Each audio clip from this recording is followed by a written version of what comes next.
घराचा मुख्य दरवाजा कुठे असावा? तर घराचा मुख्य दरवाजा हा आपण सगळ्या दिशेने जर विचार केला, सगळ्या सगळ्या बाबतीत जर विचार केला, तर मी सुरुवात करतो आता. दरवाजा कुठे असावा आणि कुठे नसावा, लक्ष द्या. पूर्व आग्नेतून दरवाजा हा नसावा. मुख्य दरवाजा हा घराचा पूर्व आग्नेतून नसावा. त्या दरवाजातून जर आगमनाने प्रवेश असेल तर घरामध्ये भांडणं ही 101%.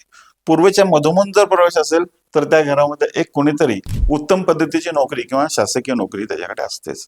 पूर्व ईशान्येला जर दरवाजा असेल, पूर्वेच्या ईशान्य कोपऱ्यातून जर तो दरवाजा असेल मुख्य प्रवेशद्वार, तर त्या घरामध्ये नोकरी तर असतेच असते, पण अध्यात्मामध्ये खूप चांगल्या पद्धतीनं त्या घरातले सर्व कुटुंब हे काम करत असतात, आध्यात्मिक होतात.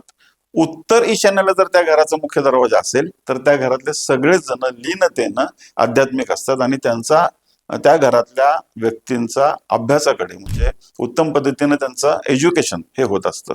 उत्तरेच्या मधोमध जर दरवाजा असेल तर त्या घरात सगळे सदस्य हे व्यावसायिकच असतात.